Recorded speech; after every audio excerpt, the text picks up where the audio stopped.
Enough from you. Alright, welcome back to Strictly Sega. We got part 2 of our arcade special this week. As you've probably heard, Scotty's back. And he's going to be taking a look at one of the games. But what else have we got this week? Well, we're taking the arcade back home. Yeah. We've taken you to the arcade and had a look at one of the general arcades in Australia. So now we're going to have a look at one of the classic compilations on the Sega Saturn by Working Designs called Sega Ages. No. Which was a compilation of 3 games, all by Yu Suzuki.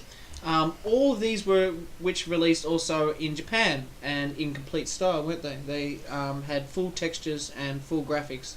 Whereas on this one, they cut them down heaps. They had to save space on the disc. They just couldn't fit it all on. So, because look, they're only this big. And compared to cabinets, which are like this big. Yeah, they could just bank all this memory together.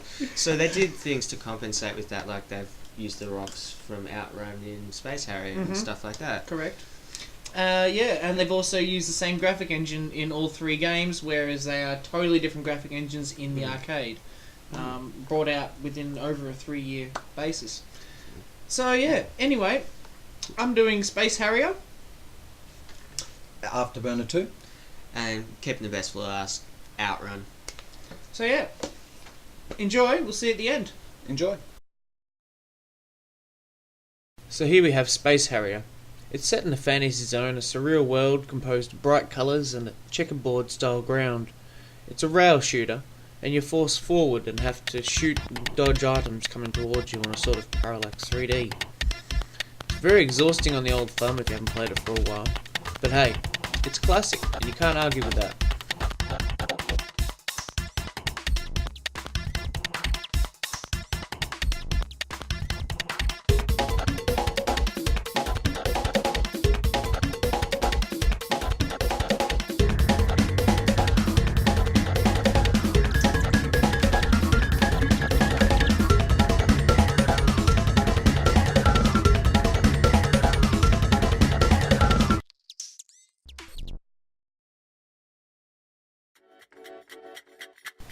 Afterburner 2.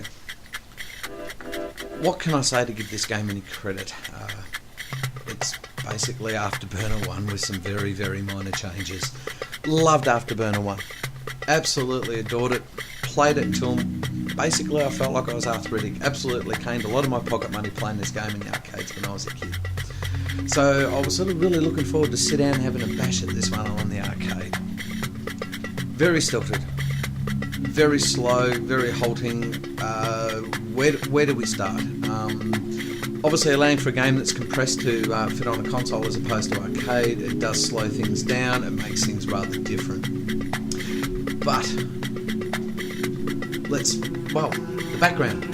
Let's have a look at the landscape. It's the same, it rolls, there's no hills, there's no variation. I think they could have put a little bit more into it to make it a little different from the first one. Essentially, okay, put a different name on the plane, it's still basically the same plane. What do you get? You get fast missile release and you get throttles this time. Did it make it that different? No. I found no differences in the game. I may as well have gone and played Afterburner 1 and played the same game. I started out quick on this, I got high scores nice and quick. After a while I bombed out, it started getting a little bit irritating to play because I was just seeing the same thing over and over again.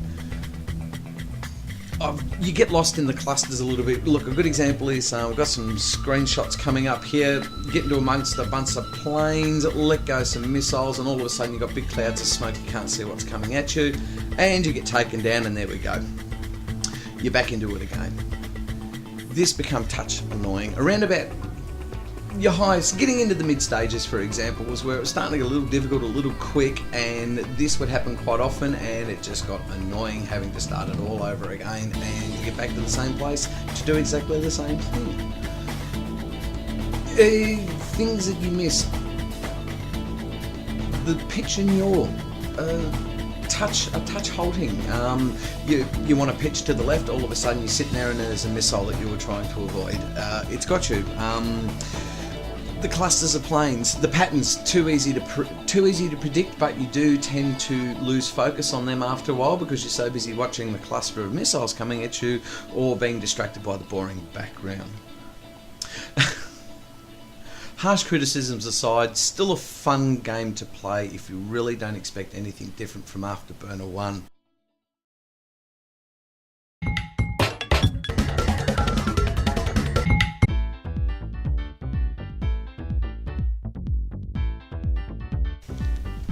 Well, that brings us to Outrun.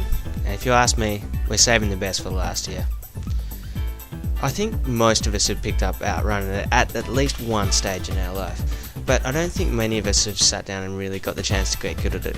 And this is what this game on the Saturn gives to you. It gives you the chance to really sit down with these arcade games, but this one in particular, and get really good at it. And it's such a fast, good game when you get back to it. And there's so many little things you pick out. And just being able to throw your passenger out of the car has some sort of sixth sense of satisfaction. Still gets a giggle out of me, I've got to say. So really, I think out of the 3 games on this disc, this one loses the least and still has the best gameplay, and I think always was the best game if you ask me. So yeah, check it out.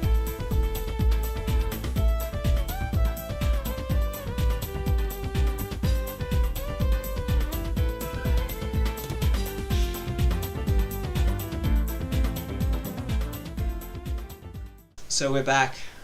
We've reached the end of this week's episode. I hope you guys enjoyed the games. What do you guys reckon?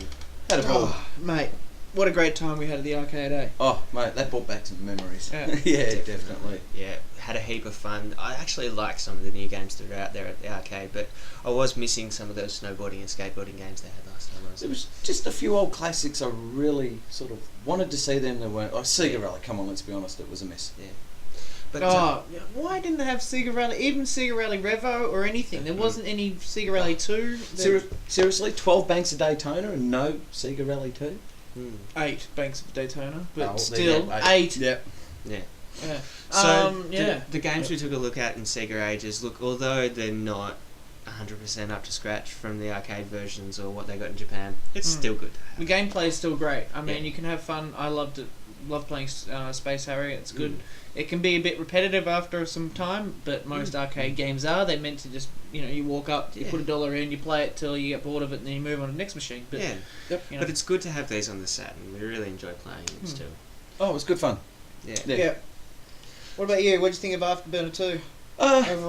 Overall, enjoyed it. Look, seriously, I mean, obviously it's a bit like the first one, but... Did you enjoy that hammer you added it last week? Just going through it and stuff like that, look, getting back into it on the Saturn? Look, like I mentioned to you while we were talking through the week, I got a bit frustrated by about level 9 and gave up, stage 9, and sort of gave up after that. Now fingers are getting a bit old. Do you find you're better or worse at it now? Initially, it's funny, you know what, I picked up quick high scores when I first started playing it, but after a while you sort of start getting a little bit bored and a little bit distracted, and then I just found I was same sort of thing. It's an arcade game syndrome, What about you with that one, man?